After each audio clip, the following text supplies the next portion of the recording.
Evening all, welcome to Tactics and Dust, and what you're about to see here is a dropship masterclass with Evo 7, and I still stand with the moniker he is the best dropship pilot in the game, bar none, because that always seems to get a lot of rage. But look at this, look at railguns are bloody good now, aren't they? And as I do this I realise I've not really talked about the new patch, so let's talk about it. Railguns are now really good. They're kind of anti-vehicle weapons, in fact they're very good at that. They do overheat, so you kind of need to be a bit careful with them, but yeah, loving them. I'm blown away by how good they are, actually. So, and this kind of draws us back to a continuing theme this very fair week, that, to be honest, dudes and dudettes, if you're playing Dust, do it with something that makes you have fun. I think there's a lot of people out there who are just playing the game. I guess they're crunching away to get the skill cap every week, and that's admirable, it really is. I've got to admit, I've not done that for many, many weeks now. Oh, actually, no, maybe I did it last week, but after that, don't know. And I would probably say that that's admirable, but try and do it with a bit of fun. I think still it amazes me that some people think this game's KD matters. It's the kind of electronic sports nonsense shite that I don't quite understand ever. I don't know. To me, it's never been that important. I think a game's a game. A game's a piece of entertainment to me. It is. I can't really say any more than that, to be honest. To me, it's always just been, you know, you play a game to relax. I watch a film to relax. I don't then create a group of people that we kind of then try and understand the film better than anyone else. You know, oh yeah, did you see that point being raised at 27 minutes in by the lead character?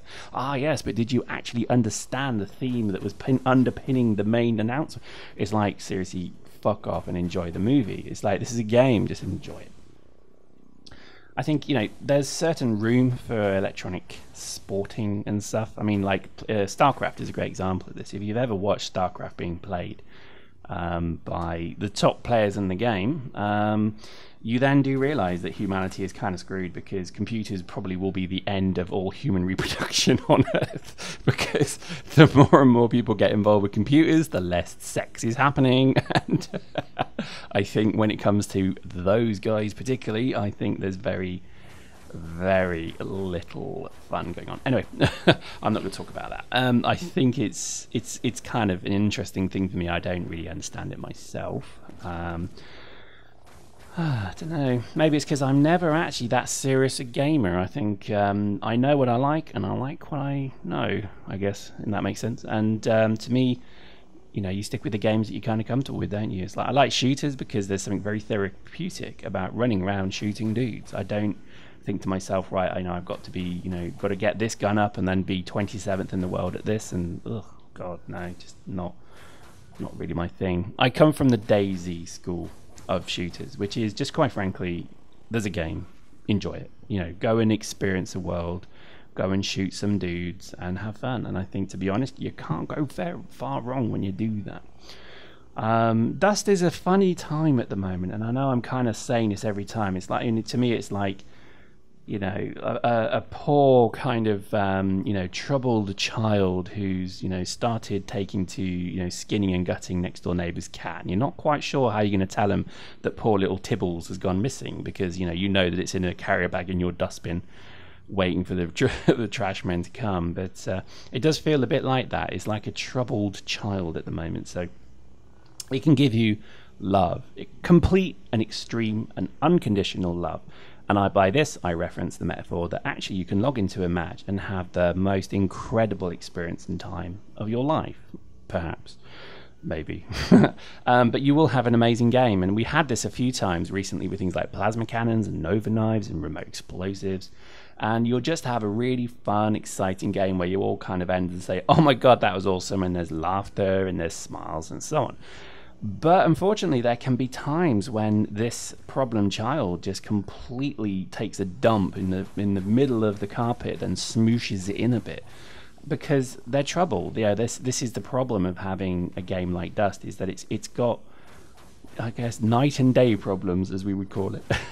And it does feel that way, and it will continue to feel that way until it's switched off. I think they never completed it, and they never can complete it now, given that they can only do, is it client-side stuff or server-side? Server-side? I don't know. You know the difference. I don't. But given that they can only half develop the game now, I think that's kind of a shame. it does pose kind of a challenging question as to what really more CCP can do, and I think the answer to that is not a lot.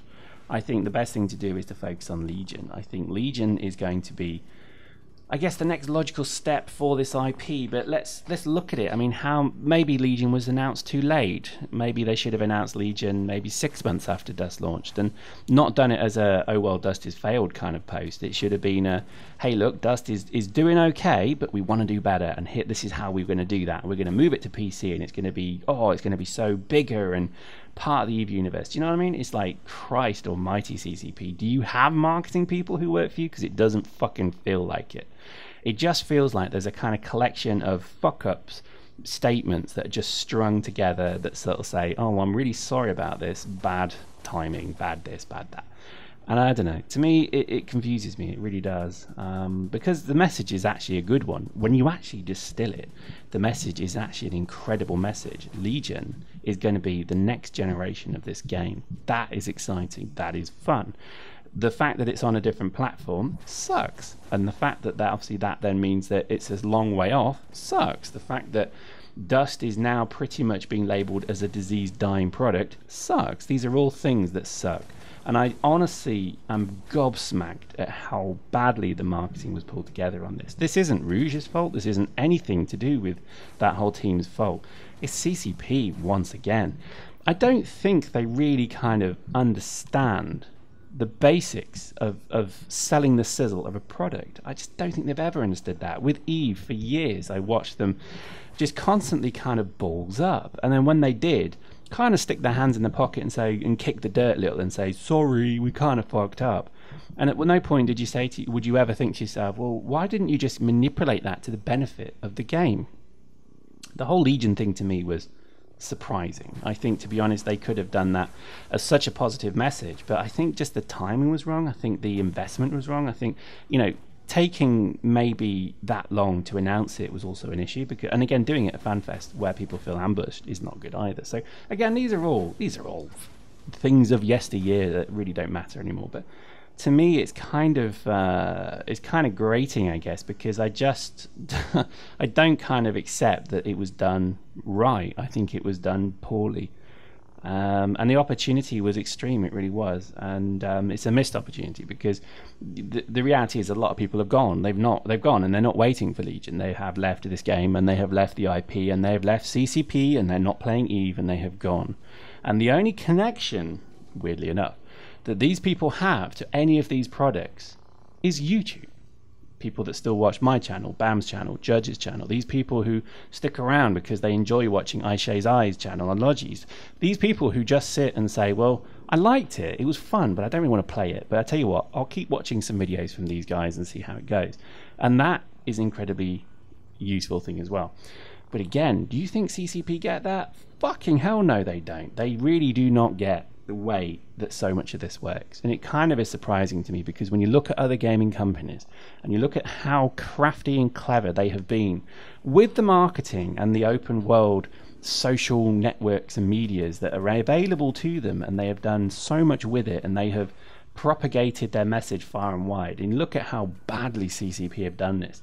To me, it just says their marketing team don't get new technology. They don't understand YouTube. They obviously have no idea what Minecraft is and how that became the smallest game, became the world's biggest prodigy of a game.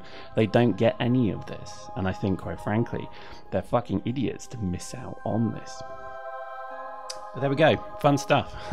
I mean, it's just incredible. When I look at the feedback and the support and the pushing of things like Elite Dangerous, you realise that's a group of people who understand fully YouTube's power and YouTube's capability.